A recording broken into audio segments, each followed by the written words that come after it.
Son las 19 horas con 15 minutos. Está con nosotros aquí en el estudio la ministra de Obras Públicas, Jessica López. Ministra, ¿cómo está usted?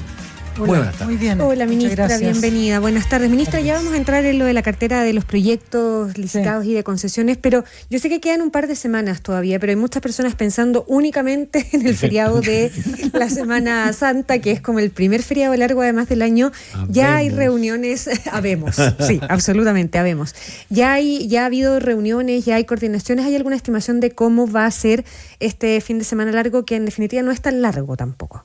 Viernes, sábado y domingo, fundamentalmente. Claro, no es tanto y bueno, siempre tenemos buenas estimaciones en base a la historia que se ha vivido antes respecto a la cantidad de tráfico en las distintas rutas, en los aeropuertos, también los vuelos, ya eso está más seguro porque están los tickets comprados. Claro. Y nos permite entonces dar los warnings, las alertas a la población para la programación más apropiada de sus viajes. Pero todavía no hay proyección de cuántos vehículos, por ejemplo, saldrán de Santiago. No, todavía no hay. Ya, porque es una fecha fácilmente comparable con la del año pasado, porque generalmente es un mismo feriado, no es como el 18 sí, que... no me acuerdo yo muy bien cuánto. No, el año pasado, pero se espera una alta salida de vehículos de Santiago. Siempre la Semana Santa tiene muchas salidas, es como lo último después del verano. Sí, entonces, claro. La gente la aprovecha y es muy, muy concurrida El invierno se acerca, así que hay que preocuparse. Ahora, una pregunta. Todo. A la velocidad que aumenta el parque vehicular en Santiago, las vías tradicionales se van volviendo cada vez más estrechas y por eso siempre hay que buscar una alternativa.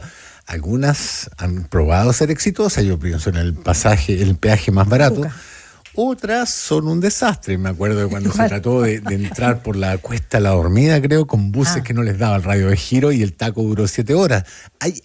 ¿Se contempla esto dentro de los planes para estas fechas? Sí.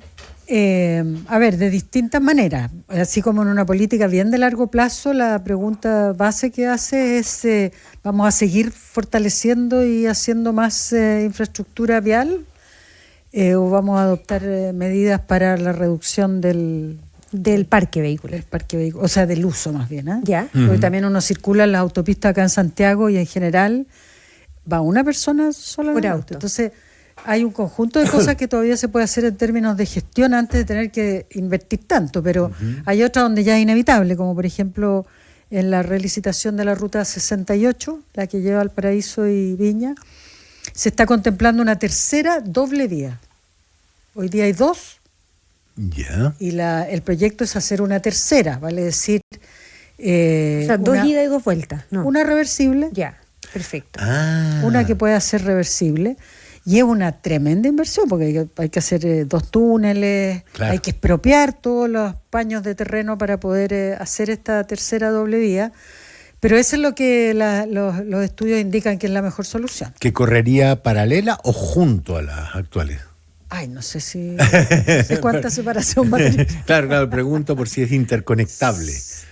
Bueno, sí, yo creo que esas son cosas que están ingeniería, eso es ingeniería. No conozco los detalles, pero sí como concepto, más que en otras se ha resuelto hacer terceras pistas. Claro. En la 78, de hecho.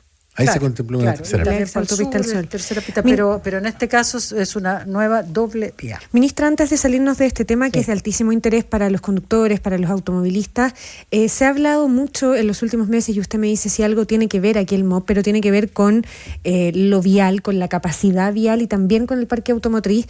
Hay vecinos del sector de Lampa que vienen reclamando por los tacos para entrar y salir de ese sector, que decían que 3 minutos se han convertido en 3 a 4 horas de taco en las mañanas, que tienen que tomar desayuno arriba del auto, que tienen que salir muy temprano. ¿Qué tiene que decir ahí Vialidad o el Ministerio de Obras Públicas en relación a eso, que muy probablemente pasa también en otros sectores de las grandes ciudades, sobre todo en Santiago? Sí, mire, no me lo voy a sacar. Si yo he tenido al alcalde de Lampa en la oficina. Vecinos y concejales, sí. Y efectivamente, es que, mira, el crecimiento del parque automotriz se ha duplicado en los últimos 10 años. Entonces, es re difícil en una década dar cuenta de ese incremento. Además, la otra pregunta es, ¿vamos a hacer infraestructura para las horas peak? Es Entonces, no es como que la rentabilidad social el resto del día no es la misma, digamos. No, por supuesto, quedan con un tráfico. Claro, pero ahí mucho pasa menor. también el fenómeno que se generan ciertos polos de viviendas. Sí. Que quedan con los mismos caminos que tenían cuando eso no existía. Pasa también entre Viña del Mar y Concón, por ejemplo, en la región de Valparaíso, que sigue habiendo un solo camino y ha crecido exponencialmente el número de habitantes y de viviendas en esos lugares. El Camino de Lonquén. El Camino de Lonquén, por ejemplo. Bueno, y muchos otros a lo largo de Chile. Yo recibo permanentemente a todas las autoridades y mira, entre la necesidad de pavimentar, en Chile recién llegamos al 50% de los caminos que administra el Ministerio de Obras Públicas pavimentados. Hay algunas regiones que tienen el 25% de sus caminos pavimentados y eso es un infierno para la gente que vive ahí. Y otra tiene que ver con esta sobrepoblación de vehículos o, por el lado nuestro, insuficiencia de ruta. ¿El diagnóstico de AMPA es, en este caso? El diagnóstico del AMPA hay ciertas horas. ¿Insuficiencia de rutas? Todo. Sí, hay rutas y hay proyectos ahí para hacer una doble vía en un tramo, y así en varias partes de la región metropolitana, debo confesar. Uh-huh. Sí.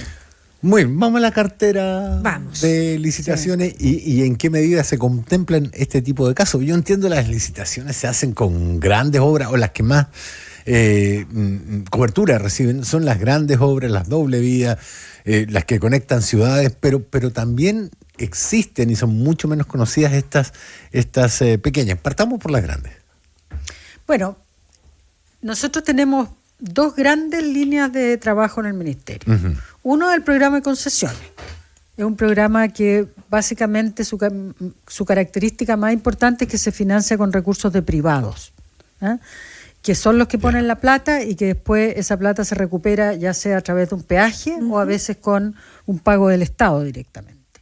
Esas son las grandes obras de concesión, los grandes tramos de la Ruta 5, los terminales de aeropuertos, de los 14 aeropuertos más grandes, las cárceles concesionadas, los hospitales, en fin, ese tipo de obras. Y por otro lado, y ahí tenemos una cartera de alrededor de 80 obras, proyectos, infraestructura que ya están operando con el sistema de concesión.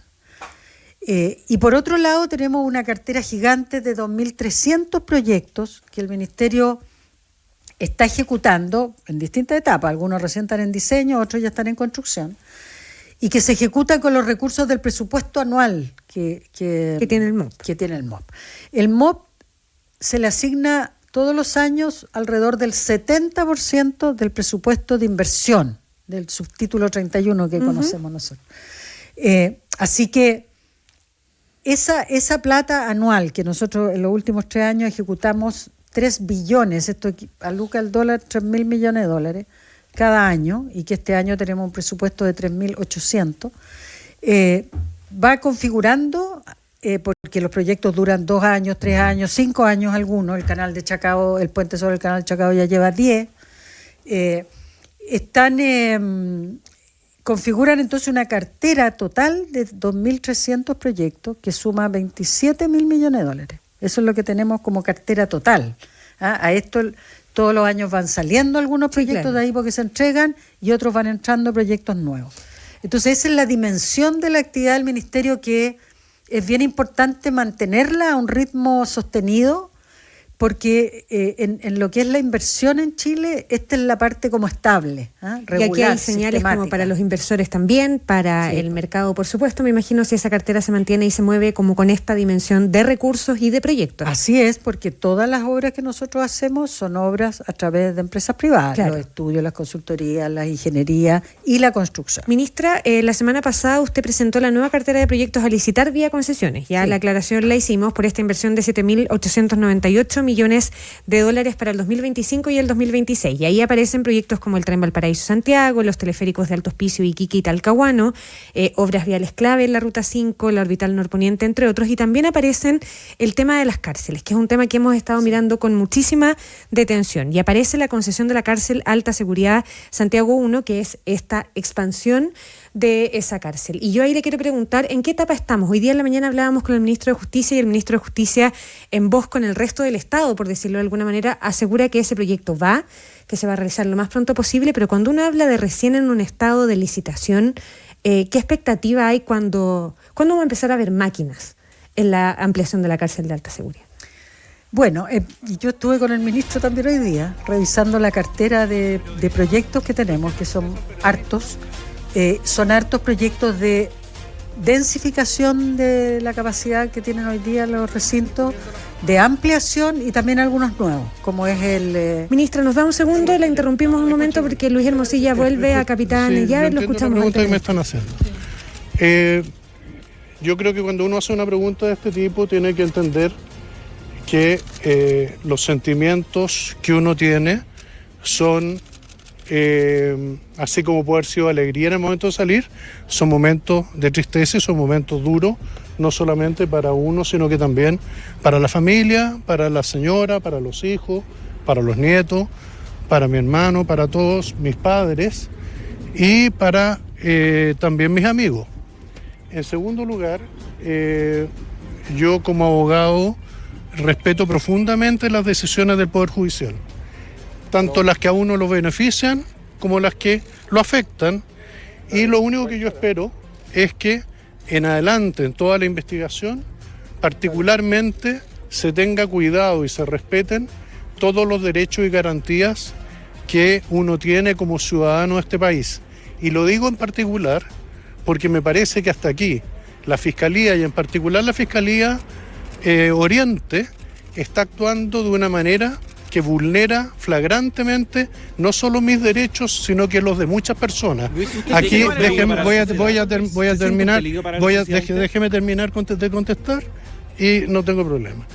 Y en ese sentido, me parece que se está haciendo una práctica no aceptable en este país, que la Fiscalía esté manipulando las investigaciones, eligiendo qué investiga y qué cosas no investiga, y que además esté presionando a las personas que están siendo indagadas o que están imputadas por delito o formalizadas, están siendo presionadas para obtener resultados en el sentido de lo que la Fiscalía quiere, solamente además en la etapa previa a la preparación de los juicios orales. Aquí pareciera, déjenme terminar, aquí pareciera que basta con que se formalice para que uno sea culpable, y eso no es así.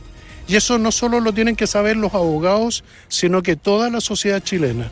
Aquí ser formalizado no significa que uno sea responsable. Uno es responsable solo cuando es derrotada la presunción de inocencia a través de una sentencia de un tribunal oral. Eso es todo lo que tengo que decir. ¿Usted se siente un peligro para la sociedad el día de hoy? ¿Usted se siente un peligro para la sociedad? ¿Está preparado? Estarían siendo presionados, Luis. Es una acusación súper importante lo que usted hace de la para la sociedad, Luis. Ya, ahí entonces Luis Hermosilla pasaba esta barrera de Capitán Llaver, volviendo después de 11 días cumpliendo esta medida que se le rebajó. Sin embargo, hoy la primera sala de la Corte de Apelaciones revocó esta decisión entonces del cuarto juzgado de garantía de que devolvía hasta su casa. Sin embargo, esto ya no va a pasar, va a cumplir nuevamente su prisión preventiva aquí en el anexo Capitán Llaver. Él apelaba a las emociones suyas tanto como de la familia, y él hacía entonces un descargo contra la Fiscalía Oriente, quien volvía a insistir en que era la Fiscalía quien decidía qué cosa investigar o qué no, y eso es parte de los descargos entonces que hace Luis Hermosilla antes de volver a pisar el anexo penitenciario Capitán Llaver. Paula, Rafa. Y ahí está Matías Castillo con el reingreso del abogado penalista a ese anexo penitenciario, dando cuenta de lo que ya planteaba más temprano su defensa, de que aquí la Fiscalía está manipulando ciertas investigaciones. Vestido con una camisa celeste, con una chaqueta café, Luis Hermosilla regresa a prisión preventiva. Ministra, estamos con la ministra de Obras Públicas, Jessica López, volvemos con usted. Estábamos hablando precisamente de las cárceles. Nos decía que usted también evidentemente se ha reunido con el ministro de Justicia, porque mi pregunta era, parte de la licitación de la ampliación de Santiago 1, pero ¿cuándo empezamos a ver máquinas en la ampliación de esa cárcel? Bueno, hay un par de cosas que resolver. Queremos llamar a licitación antes de junio de este año, ya para el proyecto de ampliación de Santiago 1. Y también, bueno, está en proceso de aprobación el proyecto de ley que permite darle un fast track al proceso mismo. Eso nos va a ayudar mucho a poder avanzar más rápido en este. Y si el proceso de licitación es en junio, ¿cuáles son los plazos que corren para la cárcel? Para esta en particular. No lo tengo aquí a mano, pero lo que queremos... Pero no es una obra que empiece en este gobierno, necesariamente. Sí, pues queremos poner la primera piedra durante este gobierno. Ya. El plan de infraestructura carcelaria es uno de los ejes importantes de la infraestructura pública. Agrega una cantidad bien importante de plazas en Copiapó, en Calama, en fin. Se van a densificar, le decía yo, y ampliar muchos de los recintos, porque este es un tema crítico, el poder tener buenos espacios y suficientes espacios para la población interna. O sea, ya, pero es central que avance el proyecto en el Congreso con este fast track. Si no, ¿no dan los plazos o si dan igual? No, pues no dan los plazos porque el proyecto es el que permite, en definitiva, hacer el proceso mucho más perfecto. Ya, y saliendo de Santiago, porque el déficit carcelario, lo hemos conversado con el subsecretario, ahora ministro de Justicia, tiene, a ver, Concepción estaba pensando en Talca y en la zona norte, dada la enorme cantidad de personas privadas de libertad, sobre todo por tráfico y por delitos de tráfico, exacto, ha aumentado mucho. ¿Esas también se contempla que partan durante este periodo gubernamental? Bueno, eso es lo que esperamos. Ahí, en la medida que salga el proyecto de ley vamos a poder acelerarlo, pero ahí tenemos el proyecto de la cárcel en Atacama, en el norte de Copiapó. Ya. Y también en Calama. Así que son dos proyectos y además en Antofagasta densificar y ampliar el recinto. Ministra, esto se lo hemos preguntado varias veces, ¿no? Pero yo no respondí. No. Sí ha respondido, pero es un tema que va y vuelve a propósito de que se presentan este tipo de carteras y carteras de proyectos. O sea, estamos hablando de 12 proyectos por lo menos de los que presentó usted la semana pasada, ¿no? Tendríamos que hablar de la licitación uno por mes. No uno por mes, porque eso sería una planificación de oro, que no lo hemos logrado hacer todavía. Pero lo que tenemos en estricto rigor es una cartera de 15 proyectos que, si todo anda bien, estaríamos en condiciones de llamar a licitación. Si no logramos hacerla, bueno, queremos sacar el máximo posible de aquí a marzo del próximo año. Ya, y esta es la parte de la pregunta que se hace siempre, porque hablábamos recién de las señales del mercado y se dicen varios que en buena hora, en todo caso, el gobierno terminó poniéndole muchas fichas a un sistema en el que al inicio no creía, que es el tema de la concesión, es el tema de la participación de privados en servicios en lo que no necesariamente estaban demasiado de acuerdo al inicio del gobierno del presidente Boric. Mira, yo creo que esta es una cuestión súper práctica en términos de que los recursos públicos regulares no dan cuenta de las necesidades que uno recoge, que hemos conversado aquí algunas de ellas, de infraestructura pública. Estamos hablando de puertos, de aeropuertos, de rutas, de agua potable, agua rural, sobre todo, de obras hidráulicas. Nuestro país tiene una condición geográfica que es súper demandante, de bordes costeros, de caletas, en fin, un montón de obras donde tenemos muchas insuficiencias todavía, y por lo tanto la solución de un programa de concesiones, que significa asociación público-privada, donde los privados ponen el capital y después lo recuperan, es una solución súper práctica que ha significado en la concreta, hace 30 años se inició este programa, ha significado agregarle infraestructura pública por $30.000 millones a nuestro país. Pero usted se hace cargo de que este es un sistema en el que hoy día están puestas todas las fichas, para decirlo de alguna manera, en el que el gobierno inicialmente no creía en ciertos tipos de servicios. Bueno, lo que pasa es que hay una crítica en algunos, por ejemplo, todo el movimiento No Más TAG, suponte. Ahí yo creo que hay muchas cosas que mejorar en términos de calidad de servicio y en términos de que hay ciertos momentos donde las personas dicen, ¿por qué estoy pagando esto? Las autopistas concesionadas en particular. A esas me refiero. Ajá, las autopistas concesionadas, donde ya estamos en algunas, por ejemplo, que cuando tú las usas en la tarde, a las 7 de la tarde, están atochadas. Sí, claro. Y esa es la hora que se paga más, ¿cierto? Sí. Entonces hay ciertas cosas que no tienen que no dan cuenta de una lógica así como de sentido común. Porque no se autoexplican. Claro. Entonces, pero hay mucho que mejorar en términos de calidad de servicio, de manera que la gente diga, ya esta es una ruta que es segura, que fluye, que a lo mejor hay ciertos momentos donde está más atochada, pero fluye.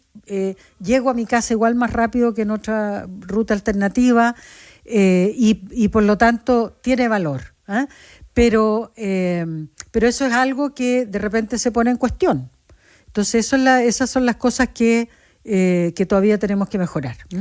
Ya que lo mencionan, digamos, Sí. cuando se relicitan las autopistas, ¿se contempla o se puede hacer supongo que se debería poder, digamos, hacer algunos aditamentos a las exigencias?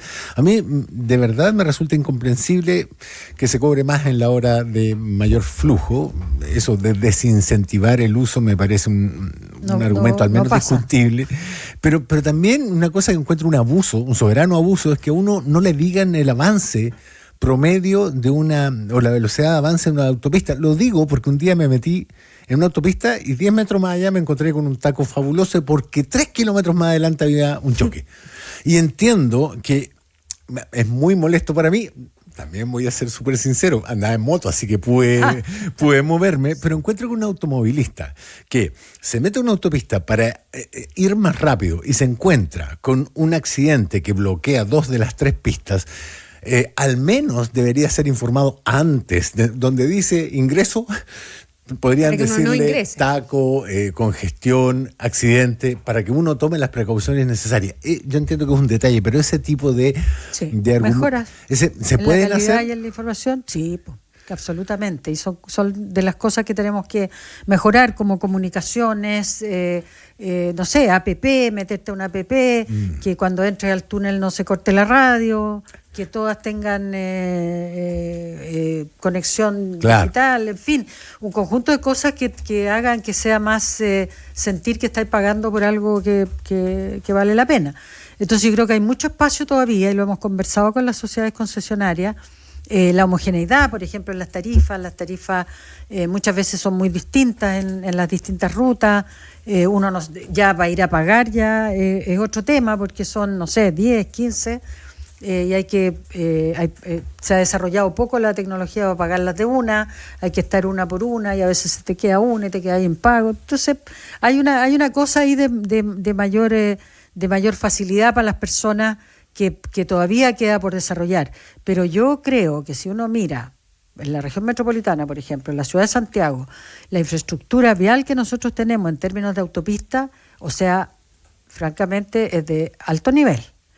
Y ha dado respuesta en forma significativa, no total, a el crecimiento del parque automotriz y al desarrollo de la ciudad. Ahora, por ejemplo, estamos haciendo el segundo anillo, por ejemplo, después de Vespucio, la orbital, que también va a dar cuenta de lo que ha sido el crecimiento de la ciudad y va a resolver el tráfico de muchas zonas. Entonces, yo creo que sumando y restando, este ha sido un muy buen sistema que ha aportado mucho a la infraestructura pública de las ciudades de Chile en distintas formas y que ha permitido, porque si tú pensáis lo que es la infraestructura pública, es lo que habilita el desarrollo. No, claro.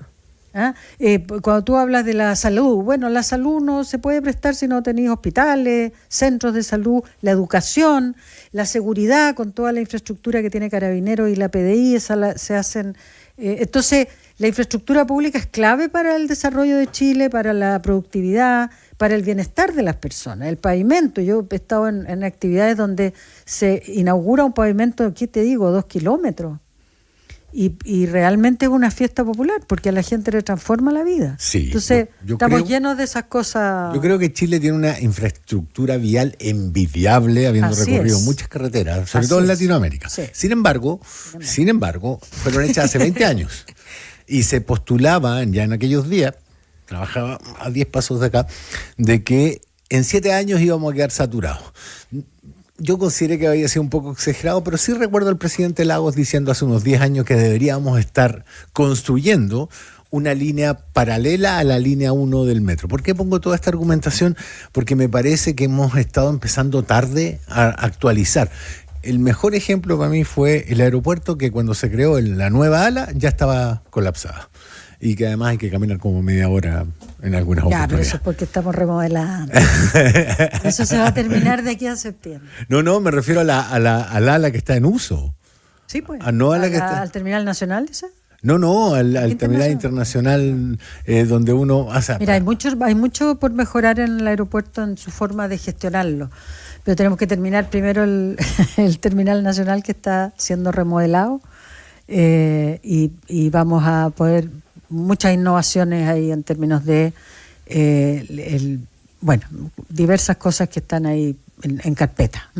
Ministra de Obras Públicas Jessica López, muchísimas gracias por venir a conversar con la prueba de ADN. Muchas gracias, ministra. Muy bien.